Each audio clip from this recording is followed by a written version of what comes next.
Kyagulanyi Ssentamu Robert Bobi His Excellency ye answer y'Abannayuganda.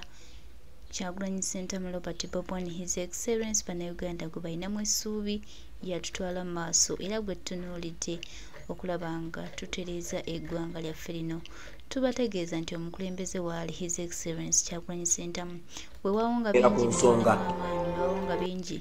bijja otusoomooza naye tuli bagumu kubanga tulina omulwanyi onnamige omulwanyi ow'amaanyi eyajja okulwanirira nze yajja okulwanirira ggwe okulaba nga tutereeza eggwanga lino Uganda. Uganda eno tegenda kutereera singa tuba nga tutwekutte ku Kyagulanyi Ssentamu kubanga bano abasajja bo bajja byabwe bajja kunoonya byabwe munnange balina bye bajja okubba tebajja kututereeza wabula bajja twonoonera naye ffe tuli bagumu era tusuubira nti omukulembeze waffe His Excellency waatutadde era waatututte we wano we tubadde tusabirira era wano we tubadde tunuulidde okulaba nga tutereeza eggwanga lyaffe Uganda. So baganda baffe emikwano gyaffe mu kaseera nga okusobezebwa weekuli okuggwaamu amaanyi kungi tusigale nga tumanyi nti obuwanguzi bwaffe tuli nabo era tutambule okulaba nga tutereeza byonna ebyasoba anti omukulembeze w'abantu mukulembeze w'eggwanga lino Kyagulanyi Ssentamu Robert Bobi His Excellency Elected President of Uganda agwe tuli naye era nga yatukulembedde tewali kijja gaana tumanyi nti tugenda kuba bawanguzi era eggwanga lyaffe lijja funa ekyenjawulo. So baganda baffe emikwano gyange mwe abaweddemu amaanyi abaweddemu essuubi oba abafunye disappointments ez'enjawulo baganda baffe madiini baganda baffe Abasilaamu baganda baffe mwena abalina endowooza ez'enjawulo mukimanye nti ye Museveni kyaliwo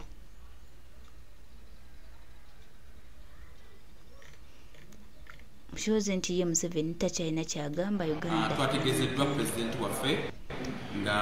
tuyita mu shadow minister of finance Honorable Muwanga Kivumbi era n'avaayo n'atukakasa nti ssente zaayisibwa mu classified budget ku vooti ya State House nga ziri bilioni 55 era nga bw'ozibalamu abaka 100 bw'obalamu nga buli mubaka bamuwadde milioni 100 nga zitotolinga ku bilioni 55 era awo twakakasiza nti ensonga eyo ntuufu era ye nga shadow minister of finance nga era atula ku komiti ya finance yayisa ssente ezo ne tutegeera kituufu kubanga bulijjo ssente zigulirwa ababaka ba palamenti wano ziyita mu vooti yemu classified kuba classified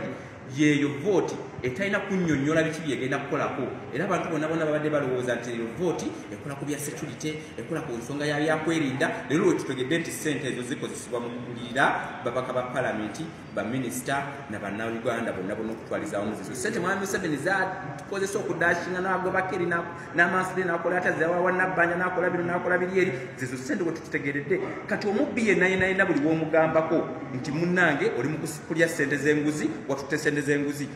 tasobola kukkiriza omuntu yenna yabadde asuubira nti nno omukulembeze wano ku palamenti agenda kuvaayo nti agambe nti munnange ababaka ba palamenti twegabanyiza milioni 10 tabasobola kukyogera teri mubbi yali yekkiriza n'omubbi abbye enkoko ku kyalo ne bw'omugamba nti munnange gwabbye enkoko agenda kwegaana paka kumwokya kuggwawo kusiriira nga takkiriza nti yabbye kati nawano bwe bakikoze naye ffe nga pulezidenti waffe yatuwoonenze tetukwata ku ssente ezo nze bampadde oda maama lususugezo nkwaseeko milioni 10 ngenda zikukuba mu feesi sikwata ku ssente ya kibi mututulugunyiza ekimala mutukubye ekimala tetwagala ssente twagala abantu baffe gwe mulamu ogwe tuliko nga tuyita mu shadow minister of finance Honorable Muwanga Kivumbi era n'avaayo n'atukakasa nti ssente zaayisibwa mu classified budget ku vooti ya State House nga ziri bilioni 55 era nga bw'ozibalamu abaka 100 bw'obalamu nga buli mubaka bamuwadde milioni 100 nga zitotolinga ku bilioni 55 era awo twakakasiza nti ensonga eyo ntuufu era ye nga shadow minister of finance nga era atula ku komiti ya finance yayisa ssente ezo ne tutegeera kituufu kubanga bulijjo ssente zigulirwa ababaka ba palamenti wano ziyita mu vooti yemu classified kuba classified yeeyo vooti etalina kunnyonnyola biki byegenda kukolako era abantu bonna babadde balowooza nti vooti ekola ku bya security ekola ku nsonga yabyakwerinda leero wetutegedde nti ssente ezo zikozesebwa mu kugulira babaka ba palamenti baminisita nabannayuganda bonna okutwaliza awamu zizo ssente mwami Museveni zakozesa okudashinga n'agobakeri n'amansire n'akola atazawa wannabbanja n'akola bino n'akola biri eri zizo ssente bwe tutegeredde kati omubbi yenna buli w'omugambako nti munnange oli mu kulya ssente z'enguzi watutte ssente z'enguzi tasobola kukkiriza omuntu yenna yabadde asuubira nti nno omukulembeze wano ku palamenti agenda kuvaayo nti agambe nti munnange ababaka ba palamenti twegabanyiza milioni 10 tabasobola kukyogera teri mubbi yali yekkiriza n'omubbi abbye enkoko ku kyalo ne bw'omugamba nti munnange gwabbye enkoko agenda kwegaana paka kumwokya kuggwawo kusiriira nga takkiriza nti yabbye kati nawano bwe bakikoze naye ffe nga pulezidenti waffe yatuwoonenze tetukwata ku ssente ezo nze bampadde oda mama lususu gezo nkwaseeko milioni 10 ngenda zikukuba mu feesi sikwata ku ssente ya kibi mututulugunyiza ekimala mutukubye ekimala tetwagala ssente tetwagala abantu baffe gwe mulamu ogwe tuliko.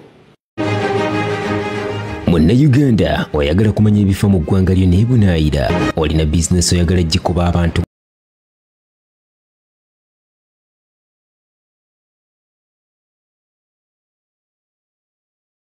tweyanziza nnyo mbaka Francis Zaake ate weebale n'otusomesa awo tubadde twategeddewo era tubadde tulina ebibuuzo bingi nga twebuuza nti mwami Tebuhabulwa atwagaza ki era Museveni ani yamutusibako okujja okutubonyabonya okujja okutusaanyaawo era okujja okutubbako ebyaffe naye kw'otangazizza ate awo tugamba nti weewaawo lwaki Bobi Wine wayogera abayimbi bareactinga nnyo negatively because abamu baagala kutambulira ku pace yemu ne Bobi Wine and some artists are biased ku Bobi Wine ekitegeera because ye akola statement ng'eri jeno gwe nojjanga oli biased nga otakinze muntu personal okitegeera n'omuddamu nga ye naye nga ye yakoze statement ng'eri jeno art industry oba abayimbi babawadde ssente ate gwe n'osukango nga some artists are biased kimu abamu balema okukkiriza nti yabaleka abalala baagala okulaga nti bali relevant batambulire ku pace ye ate gye bakomye okutambulira ku pace ye gye bakomye okwokya n'okufiira mu firimu zaabwe because you cannot move on the same pace ya Bobi Wine ate kye abayimbi bonna balina okukitegeera oba mwagala oba temwagala mukkirize nti essaawa zino Bobi Wine yaliko oba oyagala oba toyagala abantu gwe baagala kati gwe tolina kyojja kubagamba bakole ki bakiwulire buli kimu kirina ekiseera kyakyo okitegeera reprise mukola zijja kubeera nnungi nnyo ng'abantu bamaze okumukyawa naye ng'akyalina feva y'abantu tolina kyojja kumugamba muganda alina okola ki n'okitegeera gwe tasobola kuvaayo n'ogamba nti ndaba naye afuna ssente NUP efuna ssente now you comparing two things comparing a federation ku NUP nja kubuuza nganze omuntu ategeera is federation a political party ekibuuzo Eddie Kenzo kwa yabi era gwe nkibuuza nze nganze kuntegeera nja kubuuza is federation a political party NUP political party bw'oba oyagala ofune ssente zezimu beere on the same pace with Bobi Wine make sure federation ogifule political party bagamba okuva n'olwalero federation kifuze kibiina kya byabufuzi tugenda kufunamu ba MP bagenda kujja beesimbewo akabonero kaffe kaakano tutandike okuvuganya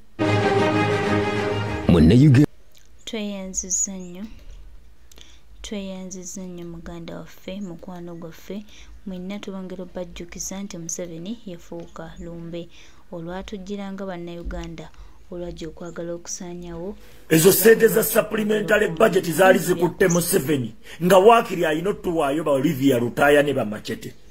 nkubuulira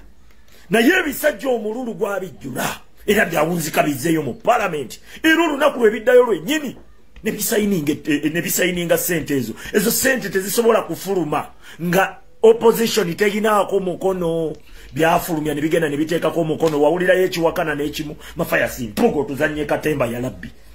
ate tuli mu kubikkirira bubikkirize tulinga abalwanirira ekibiina ffe tetulwanirira kibiina tulwanirira ggwanga Uganda okitegeera tulwanyisa Museveni lwakwogera bulimba ate tubeere mu kibiina tubikkirire obulimba leka amazima tugoogere oba ekibiina kiyiike oba ekibiina kiyiike okitegeera leka twogere amazima lwaki mwagala otuziba omumwa okitegeera tewagenda mu state house gwe mafaya simpoga n'aniita amonge omanyi ssente ze baakuwa obutitimbe n'ogula ettaka eryebutabika olowooza tuli basiru tetutegeera mbu tukubikkirire tukubikkirire tetugenda kukubikkirira omulamwa gwaffe kujjako Museveni ate tubeere n'abasajja nga tumanyidde ddala bakolagana ne Museveni tubeerawo nga tubalabako tubanga ababatya gwe Mafayasi Mpuuga tukutya mbutukutye oyagala kati tugamba mbu kati tukutya okugambako nga tetumanye ebikolwa byo olaba tugamba ku Museveni ayina emmundu na biki olwo gwe Mpuuga toyina kyogenda kutukangakanga okitegera wazanyira mu musaayi gwa baganda baffe twali tukutte Museveni mutaddewo embeera eraga nti kati saawa zino kwekalakasa paka baganda baffe babata wakiri baali tuwaddeko Bolivia Lutaaya Kisajja nozanya baganda baba abasibibwa nobazanya ebyobufuzi gwe nogenda ozanyiremu ebyobufuzi byabwe mboba miitinga mboyogera nabo obawe essuubi lyotagenda kukola lwaki owa abantu essuubi lyotagenda kukola abantu babeerawo nga bambi babulwa n'otuloba ga kasita Mpuuga gyali atulwanirira kumba obazanya katemba obazanya byabufuzi notandika obavisitinga buli omu nga bwobagumya bwobalaga nti omwina kyemugenda okukolawo kiki kyemukoze bakibalama tebali makomera tebasibibwa tebakwatibwa tebawambibwa mwagala kutugamba nti okunnyonnyolako bajja okunnyonnyola mbukwabamatiza bisajja bino nze binnyiriza ddala mwana muli mu parliament mufuna billions and billions mufuna millions and millions naye still mukola ebyekidongo mbutufu kyolabirako ddala nogalengera kale omusajja wakiri gwe gaana newankubadde tolina kyoyinza kukyusaayo nnyo kiri awo wakiri tukubikirire tetugenda kukubikirira omulamwa gwaffe kujjako Museveni ate tubeere n'abasajja nga tumanyidde ddala bakolagana ne Museveni tubeerawo nga tubalabako tubanga ababatya gwe Mafayasi Mpuuga tukutya mbutukutye oyagala kati tugamba mbu kati tukutya okugambako nga tetumanye ebikolwa byo olaba tugamba ku Museveni ayina emmundu na biki olwo gwe Mpuuga toyina kyogenda kutukangakanga okitegera wazanyira mu musaayi gwa baganda baffe twali tukutte Museveni mutaddewo embeera eraga nti kati saawa zino kwekalakasa paka baganda baffe babata wakiri baali tuwaddeko Bolivia Lutaaya Kisajja nozanya baganda baba abasibibwa nobazanya ebyobufuzi gwe nogenda ozanyiremu ebyobufuzi byabwe mboba miitinga mboyogera nabo obawe essuubi lyotagenda kukola lwaki owa abantu essuubi lyotagenda kukola abantu babeerawo nga bambi babulwa n'otuloba ga kasita Mpuuga gyali atulwanirira kumba obazanya katemba obazanya byabufuzi notandika obavisitinga buli omu nga bwobagumya bwobalaga nti omwina kyemugenda okukolawo kiki kyemukoze bakibalama tebali makomera tebasibibwa tebakwatibwa tebawambibwa mwagala kutugamba nti okunnyonnyolako bajja okunnyonnyola mbukwabamatiza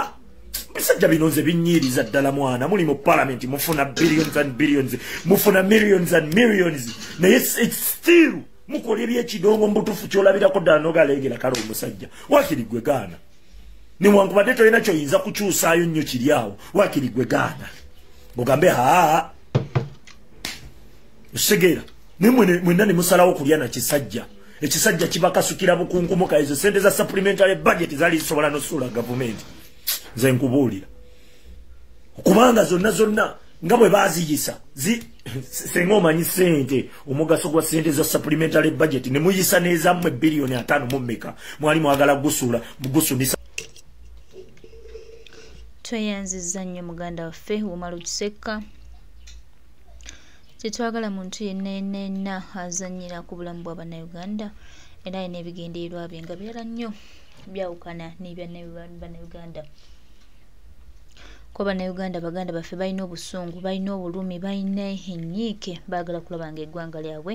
lirwanirirwa era nga batwagala okulaba nga twenunula oba mbeera ki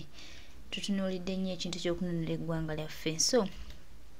tubagamba nti tuyimukiremu tulwane tutabe nga tutereeza byonna ebyasoba Museveni byonna byakoze ebyokusaanyaawo ebyokutta ebyokutiggumula baganda baffe bifuuke lufuma mu nsi yaffe naye nga kino tugenda kikola tutya ngate tukyalina abantu abakola ebyabwe olwokuba nti Museveni abataddemu akasente abataddemu akasimbi neffe be tebitukwatako kyetwagala Uganda yaffe okuba nga enunulwa era eggwanga lyaffe okuba nga ligenda mu maaso tweyanziza nnyo baganda baffe